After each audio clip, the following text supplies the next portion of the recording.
What is today Latin America was once many native nations. Spain, Portugal, France, England, the Dutch, and Danish all invaded.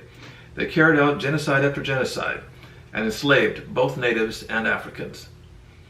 After independence, most new governments were still white-dominated, with more genocides against natives in nations like Argentina, Brazil, and Chile. European powers hold on to some territories even today and kept invading to take their colonies back.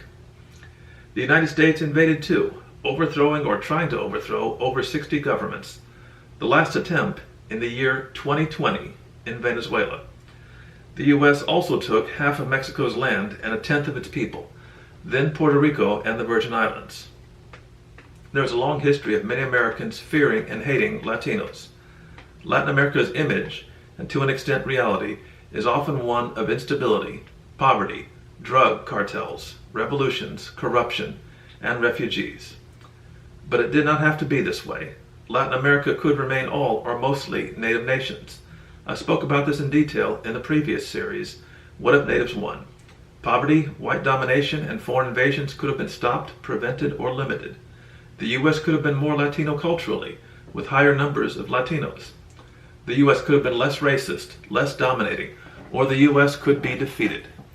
Some Latin American nations could even become regional or world powers.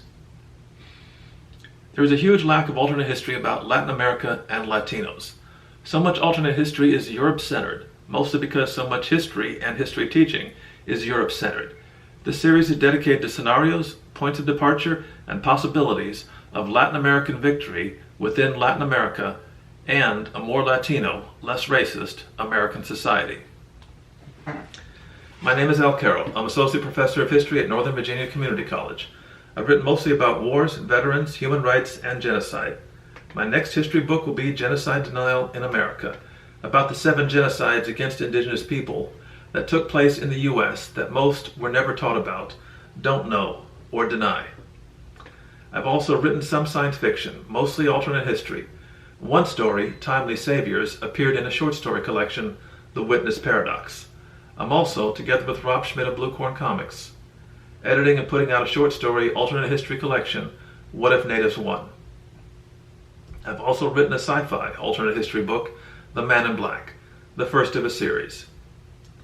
In the 1570s, the last Inca, Tupac Amaru, was captured by the Spanish army, executed, and the Inca state ended.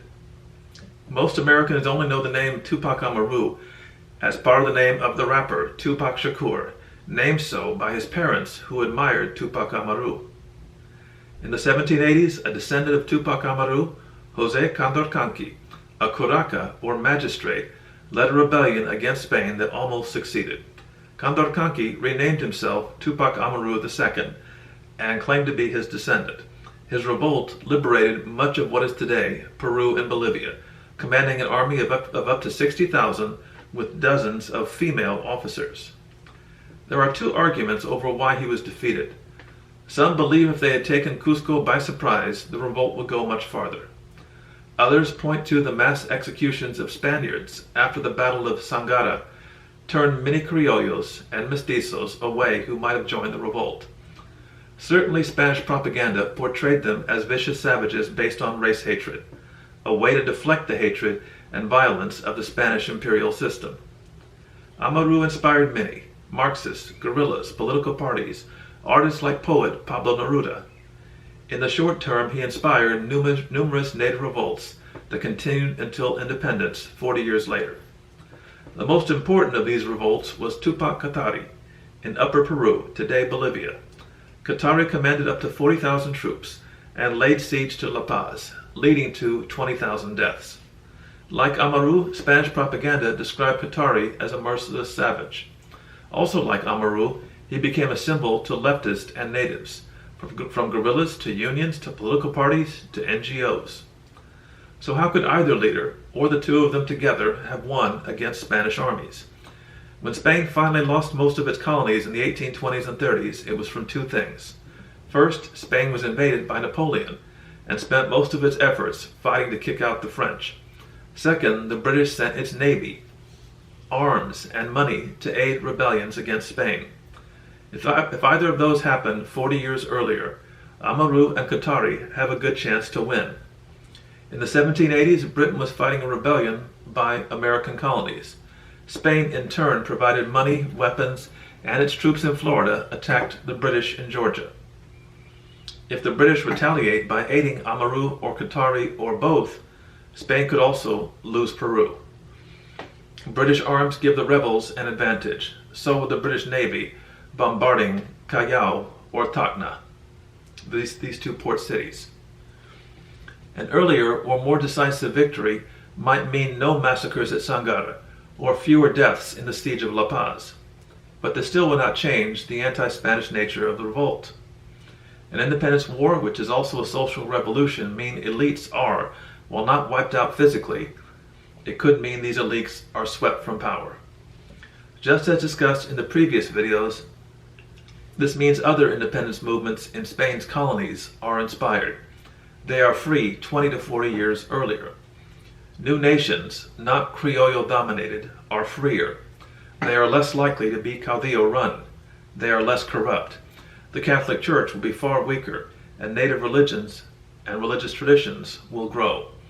They will have governments closer to native traditions. In a nation run by an Inca Tupac Amaru II, this does not mean Western-style capitalist oligarchy posing as democracy.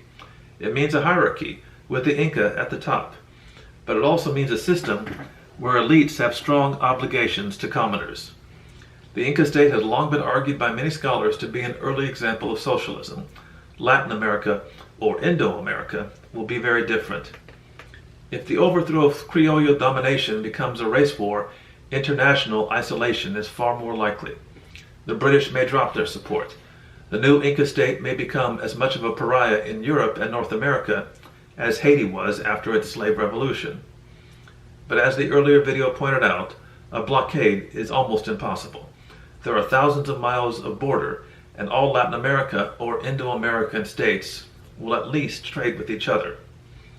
A new Inca state surviving into the 21st century in Indo America would become a model for socialists elsewhere. Socialism might be more hierarchical, but also with strong obligations for its leaders. Socialists look to Amaru as their model, not utopians like Robert Owen. Socialism's cousin, massively violent European-centered atheists like Marx, Lenin, and Stalin are less likely to arise. Marx and Lenin might have remained intellectuals, and Stalin might remain a bank robber. This is the end of this video. I look forward to your comments and questions, and will answer as soon as I can. Please repost freely, like, quote, and comment. This has been Latin American Victory. Next time, we will discuss another video.